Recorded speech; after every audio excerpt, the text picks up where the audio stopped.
That's pretty entertaining. So that is the Scopy GUI network analyzer instructing the M2K box to send different tones to the speaker. The microphone is measuring the response and plotting magnitude and phase of the two here. And we see some interesting things in this plot.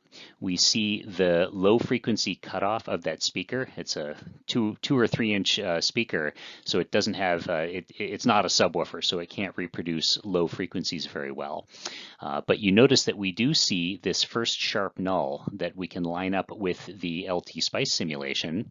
And if we line up that first null, then the second null lines up almost perfectly, and the third null is a little bit off, but we're working with a Pringles can here, so what do you expect?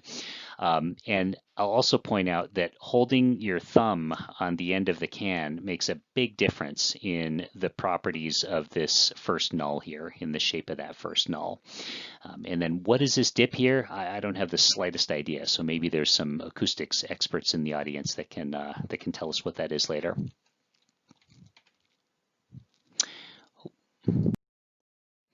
All right, so we can apply that same sort of model of LTspice simulation and actual measurements to another lab. So this is a couple of screenshots from a lab on switch capacitor power converters.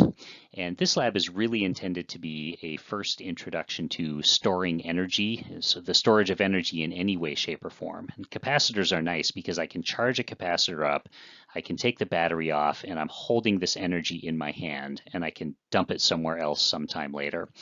You can't really do that with an inductor unless it's superconducting, and then you need a bunch of other stuff to go with it. So let's look at the structure of this lab. Let's get our laser pointer back up again. So we start out really basic. We use your hands to connect a battery to a capacitor to a battery, and looks like I messed up here. I've got the voltage doubler shown, where we could just as easily take the capacitor and flip it downstairs to make a voltage inverter. So start out really simply connecting batteries to capacitors and vice versa. Then we go in and we do an LTspice simulation of an idealized switch capacitor converter. So we don't use MOSFETs yet. What we do use are perfect or almost perfect LTspice switches. And this lets us really reconcile the predicted operation of this circuit against equations in the textbook. In this case, we're demonstrating conservation of charge. If I charge up one capacitor and I dump that charge into another, then charge is conserved. And I get a very close approximation to what the textbook predicts. Then we move on in the simulation to simulating the actual IC that we'll be using, this LT1054.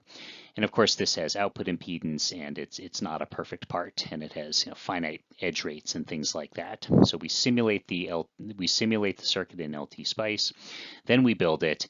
And then what having this little low-cost instrument lets us do is test this thing out in a kitchen table compatible sort of way. And then we can compare simulation over here with reality over here and get the student thinking about, what are these spikes here? How come there's all kinds of these little steps that I didn't see in the simulation? Get them thinking about parasitics and things that are not ideal. Okay, so interesting, fun little experiment here. So I mentioned Scopy a couple of times. Scopy is the graphical front end, or the GUI application that goes along with the M2K. It may support other devices in the future, but for now it's the M2K. And it's basically an oscilloscope and a signal generator. And if I have an oscilloscope and a signal generator, then I can also make a network analyzer or a spectrum analyzer. There's also 16 digital I/O lines that can be configured as either a logic analyzer or a digital pattern generator, low-speed digital I/O for turning on and off LEDs and programming logic states into circuits and things like that, a voltmeter, and a power supply, plus minus 5 volt power supply with enough current to power logic circuits and basic transistor and op-amp circuits. So pretty nice little GUI, fairly a nice polished front end. It looks like a piece of test equipment that you might have on your workbench. And then we measured our Pringles can, which was a great experiment, but it also works great for here's an example of a more traditional use, measuring the operation of an inverting op amp. So here we are using the signal generator to generate a sawtooth or a ramp waveform. We apply that to the input of an inverting op amp circuit in a gain of -2, and then we use the oscilloscope to measure both the input and the output. So really nice basic op amp experiment here that you use Scopy and M2K for. When I was making this slide, I could have gone over to the parts kit and picked out a monolithic op amp and dropped it onto the breadboard, but that would be a little bit too easy. So one of the other contributors to the program has just put up a design for a discrete transistor op amp. The board files are in the Analog Devices Education Tools repository on our GitHub page, and so I had just ordered a couple of those boards, so I built up the little op amp circuit, and that's actually what we're measuring here, a discrete op amp. And I'll just throw out an idea here. Wouldn't it be neat to have a lab where you give extra credit to students that make their own op amps for these op amp experiments, or have a contest for who can get an op amp with, or who can build an op amp with the lowest offset by matching transistors, and who can make one with the highest gain bandwidth product by tweaking the compensation cap and things like that. So lots of possibilities here. Okay, so Scopy, of course, is a wonderful piece of software. It covers all of the instrument operation of the M2K, but what if you'd like to grab data on your own terms and work with it and work that data into your own programs? Well, that's what libm2k is for. So libm2k is a full-featured software API into the M2K. It's cross-platform, so it'll run on Windows, Linux, Mac. There are bindings for Python, C#, and maybe MATLAB in the future. I'm not sure whether that's in the plans or not, but fundamentally there's nothing preventing it. And so let's look at a little example of something you might do with libm2k, and something that's extremely silly, I might add. So here's a program that flips audio. So it takes a few seconds worth of audio from a microphone, flips the data record around, and then plays it back. So let's see what that sounds like. Little Blue Electronic Wonder.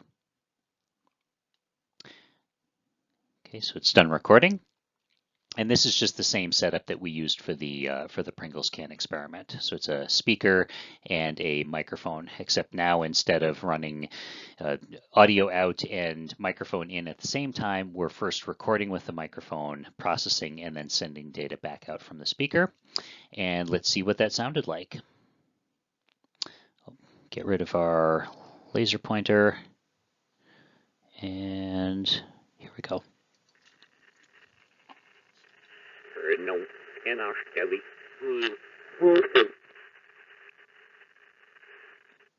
All right, and one more time because that was very entertaining.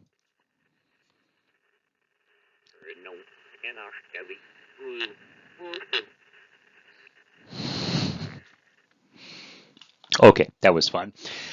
So let's look at how we did that. So we'll get our laser pointer back. So pretty simple. We start out by opening up the libm2k with m2k open. We set up our analog input and output channels. And one thing to note here is that the analog inputs and outputs don't necessarily have exactly the same available sample rates. So we actually have a little lesson in multi-rate sampling here. We set the analog input up at a megasample per second. We apply a downsampling filter with a downsampling factor of 133. That gets us down to 7.5 kilosamples per second, which is an available sample rate of the D to A converter. So a little bit of multi-rate processing there. We grab a block of samples with an.getSamples. Then we set our output sample rate. And we have to do a little bit of pre-processing on that data. The microphone circuit has a fairly large DC offset, and the AC component is quite small. So we want to amplify the AC component, but get rid of that DC component. And this also demonstrates that we can use libraries like NumPy and SciPy and Pandas very easily in conjunction with our M2K. So we generate a very simple FIR filter with np.ones 64, so just a vector of 64 ones. We convolve that with our audio data to extract the DC component of the data. We subtract from our audio, and of course there's some edge effects at the beginning and end of our filter that we don't want to send those to our speaker. We'll get a click or a pop, so we set those to 0. Then we use the NumPy flip convenient function to flip our audio record. We apply a gain of 100, and then finally aout.push. That sends the data buffer to our speaker, and we get our audio playback here. So simple application for demonstrating what you can do with libm2k. And this is also up on Analog Devices Inc. GitHub page. So you might ask the question, so if I dig underneath the hood of libm2k, what do I find? Do I find a proprietary software, something that's intractable, or something that if I spend a lot of time learning how it works, I can't apply that to other instruments or other things that I might do later in life or later in my career? And the answer is no. The M2K is built on standard frameworks as much as possible. And really what that means is IIO, or the Industrial Input-Output Framework. It's an industry standard for sending data to and reading data from data converter-like devices. So ADCs, DACs, light sensors, gyroscopes, accelerometers, and things like that. And this slide purposely has no Analog Devices content on it. Whenever possible, we try to upstream our drivers to kernel.org. And so a few examples here, AD7124. So what this means is the official repository for the AD7124 driver is not Analog Devices GitHub, it's kernel.org. And of course, our other vendors, including our competitors, also use this framework. So it's not Analog Devices proprietary by any means. And another illustration of that is this nice looking diagram of a typical IIO subsystem. And that is from STMicro. So STMicro also uses the IIO framework. So I guess the point being is if you dig under the surface and look through the layers of the software stack in the M2K, it's all stuff that's highly reusable in actual real life applications. So another couple of comments about the M2K under the hood. So it's actually a pretty nice example of a well thought out embedded Linux embedded system. It uses a Xilinx Zinc SoC running Linux on the processor. So you can sort of think of it as a Raspberry Pi or a BeagleBone-like system with custom peripherals implemented in the FPGA fabric. And this is it uses the same infrastructure that we use to support customers in real applications. So there's a lot of reuse there. The source code provides a lot of fodder for potential lessons in FPGA programming, FIFOs and DMAs and things like that, computer networking. The M2K connects to the host PC over a USB connection, but that's actually there's a virtual network connection that rides on top of that. So there's networking involved and just embedded systems in general. And all of this applies to another box that we'll talk about in a few minutes, the ADALM-PLUTO. So it all looks very similar under the hood. Okay, so let's switch gears a little bit. Some other uses for the M2K. Embedded debug. So we mentioned earlier that it has 16 channels of digital logic input and output. If you set it up as a logic analyzer, it's quite a powerful debugger for other embedded applications like Arduino. So this is a typical setup that a student might have for their senior project or something. Maybe they're using an Arduino to talk to some accelerometers or a temperature sensor or something like that, and they have it wired up to a bunch of peripherals. That's wonderful if they have a software library that just magically works, but if it doesn't work, how do you start debugging that? So what we've got here is sort of a contrived situation where we have a digital to analog converter that has an I2C interface that produces analog output voltages that are read back by an analog to digital converter that happens to have a SPI bus, so a completely different bus. And the Arduino reads that data, does some calculations, and sends it out to a serial terminal over an asynchronous serial bus. So we have 3 different digital data buses, and they're all operating at different rates. So there's an awful lot going on here. We're not trying to sell these parts or anything. We're just trying to build an example of a really complicated debug situation. So here's a logic trace of those 3 buses, and a few things worth pointing out. If you don't have either very deep memory or very advanced logic, very advanced triggering functionality on a logic analyzer, it can be pretty difficult to zero in and trigger on the event that you're interested in. So the M2K has got a 16 megabyte buffer or 8 megasamples at 16-bit width, and we can really take advantage of that.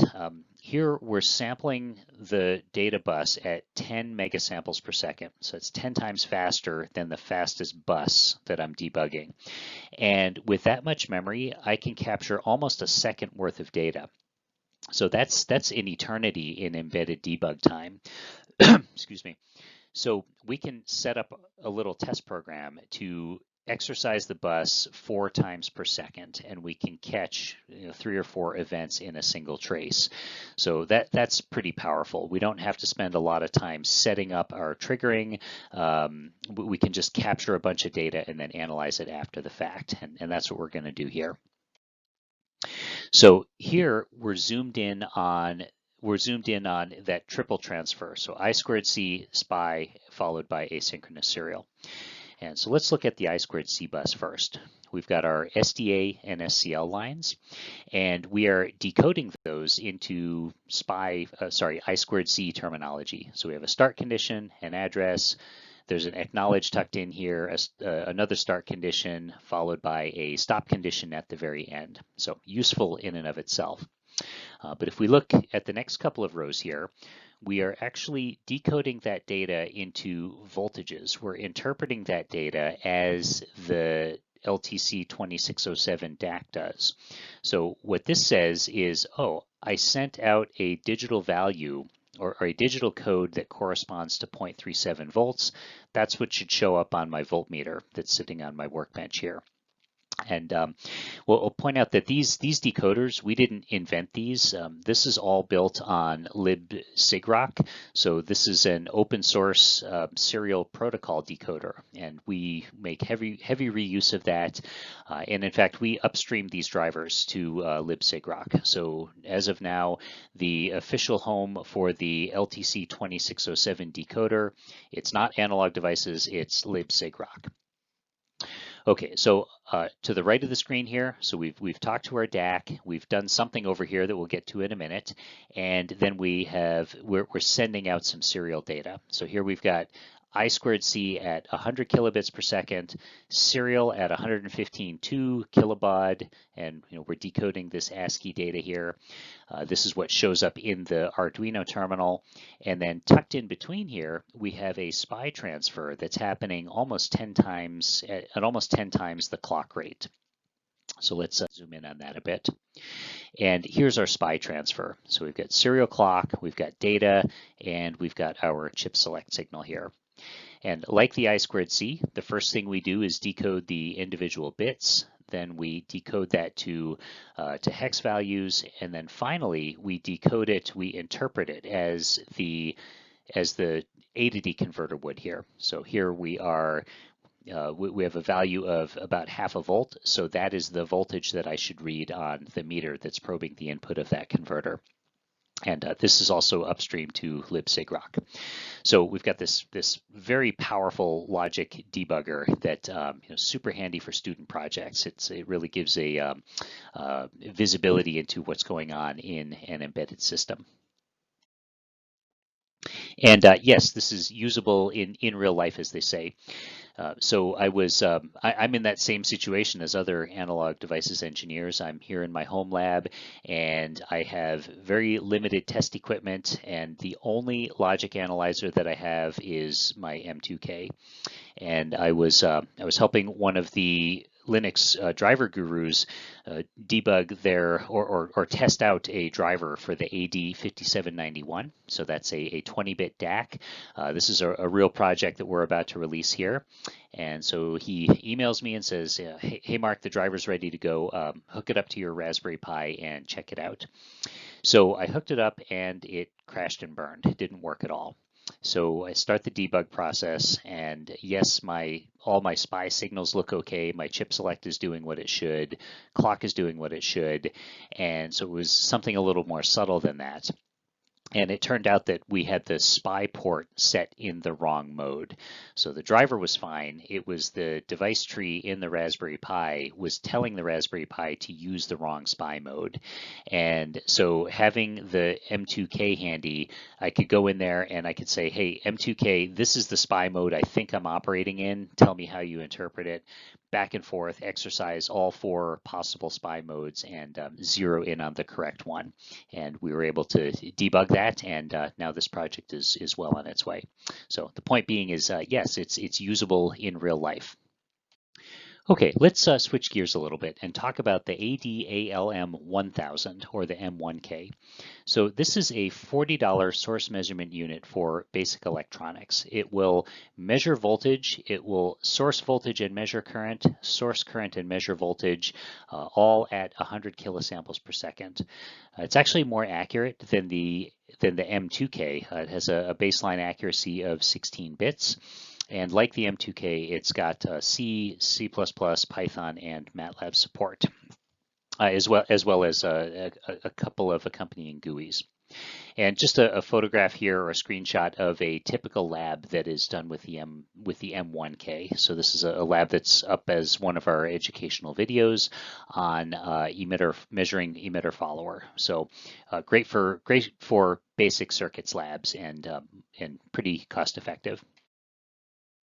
But it is versatile. It's a real powerful instrument. And here is an experiment that one of our contributors put together on measuring the supply current perturbations of a fan versus its tachometer output. So as a fan is moving along, it doesn't just draw a steady DC current. It draws little pulses of current as the commutator is commutating.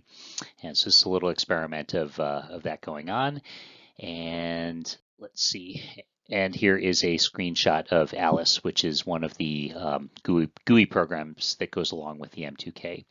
And sure enough, we have the tachometer output, this green trace, and this blue trace showing the supply current going into the fan. So yeah, it's a simple source measurement unit, but you can do some really neat tricks with it for sure. Okay, we also said that we'll talk about some mechanical engineering applications as well. And so here's a little exercise that we're toying around with on vibration analysis. So this is the ADXL 327 accelerometer from the parts kit. So this is a 3-axis accelerometer, but we're just looking at the z-axis, so into and out of the plane of the board here. And this little guy up here is a little cell phone vibrator that was liberated from its cell phone. And the experiment is to set a little washer rattling on the side here. And what's shown in these screenshots are time and frequency domain of no washer rattling and then washer rattling.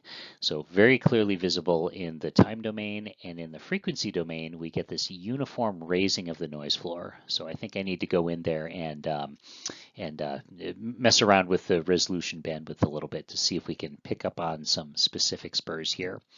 So don't just think about accelerometers. Think things like strain gauges, things that oscillate over time, other vibration analysis applications. So it's definitely more than just an electronics tool.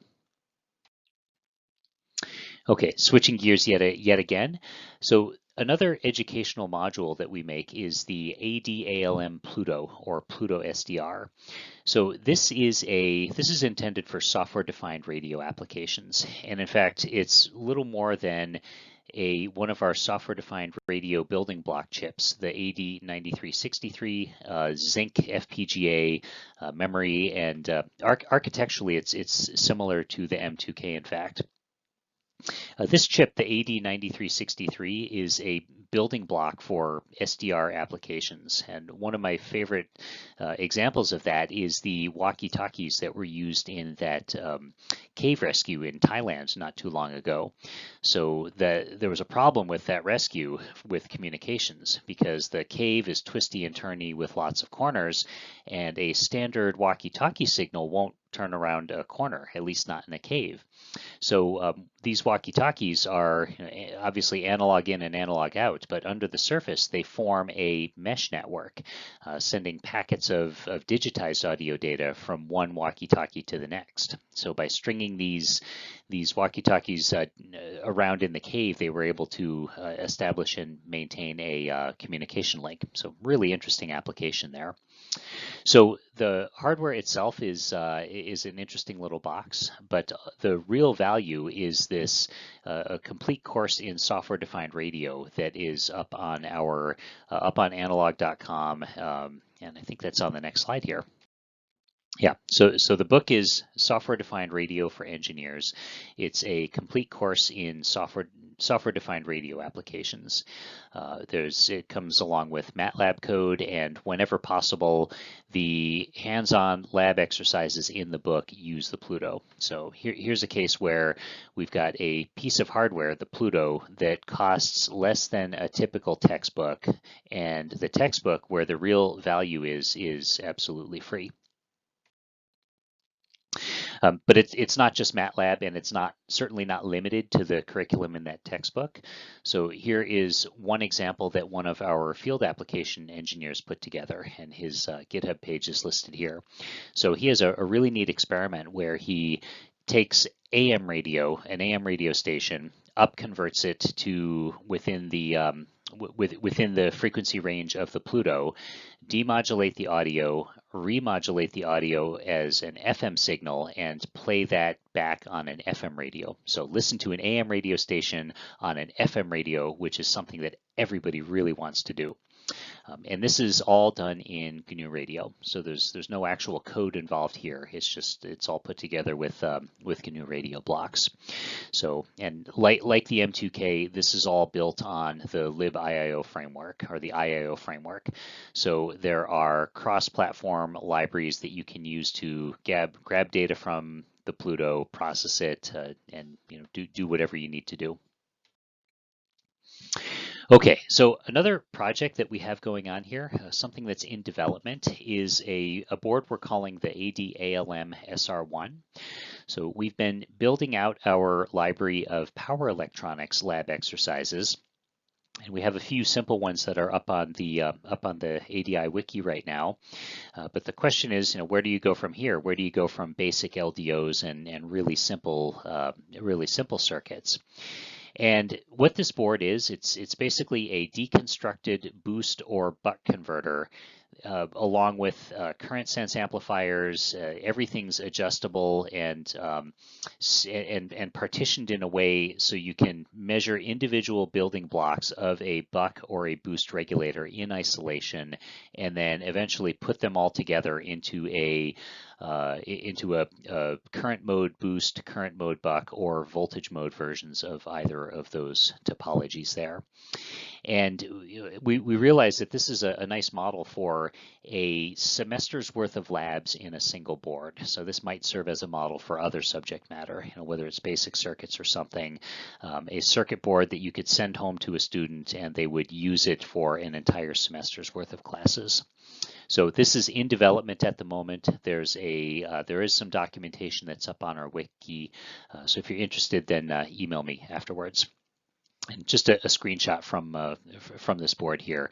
This is the switch node of looks like that must be a boost converter, and these beautiful inductor current waveforms, but there's no current probe needed. So we've got all the signal conditioning that you need to make all of the relevant or all of the important measurements for these experiments is on board. So there's almost no external equipment required. Okay, another working from home trick, one of my favorites here. So this sits on my workbench. It is it's one of my favorite power supplies, and I will typically I'll go to eBay every once in a while, or your favorite online auction, and pick up these open frame linear power supplies. So they're old and they run hot, but they're very quiet, and you always know what to do you always know what they'll do when you turn on the power switch. So here I've got a couple of fixed voltages plus minus 12 that are straight from the power supply, as well as an adjustable voltage or two and a fixed 5-volt voltage here. And this is all built into an old hard drive box from the 80s or 90s, which gives you a nice power switch on the back, power entry, and most important, a fuse. Okay, one more working from home trick here.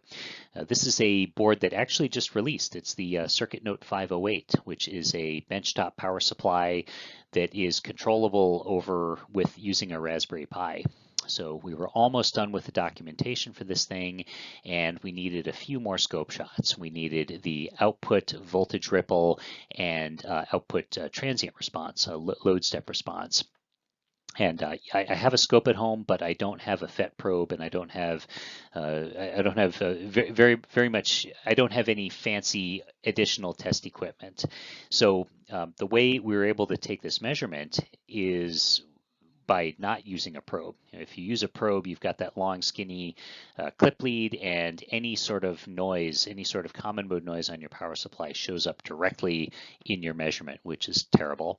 So what we did is we took a BNC connector and using a thick ground lug, wired it straight to ground. And then if you drive the center conductor through a 50 ohm resistor, and in theory you can use as long a cable as you want, but in practice the shorter the better. So a short cable to the front panel of your oscilloscope gives you really nice pictures here. So this is what is that, 10 millivolts peak to peak, little switching spikes riding on top of a 24 volt DC output. And same with these load step responses. We've got 50 millivolts worth of step response here, and with a scope probe, I wasn't able to get anything meaningful using a standard scope with its ground clip. So another little working from home trick. Okay, just a slide sort of just reminding, not that we need a reminder, but just a slide on the benefits of student-owned equipment. Prior to this COVID outbreak, a student owning their own M2K would allow them to do their homework either at school in the lab or in a coffee shop or in their dorm room. Now that's not even an option. They have to do it on their kitchen table. And student can use their own equipment to, for example, measure the frequency response of their stereo system. That's something that I would have done.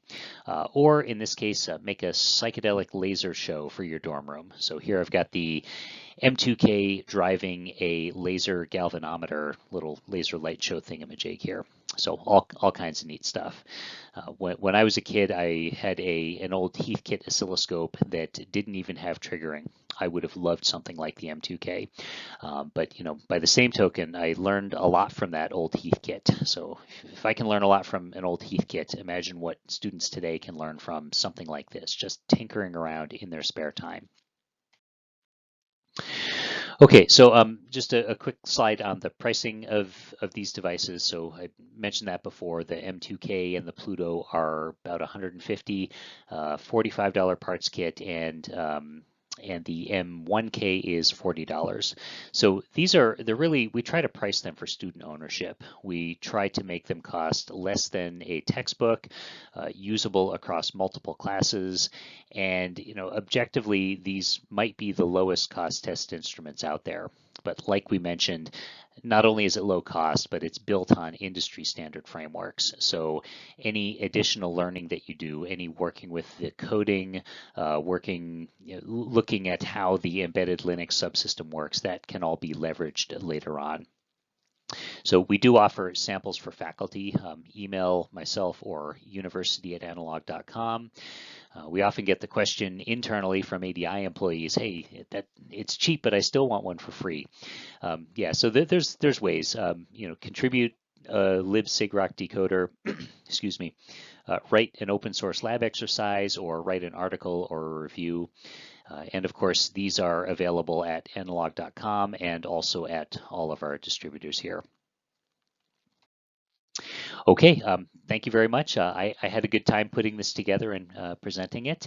I hope you had a good time watching it. And if you have any questions, you can email me, mark.thorin@analog.com or university@analog.com.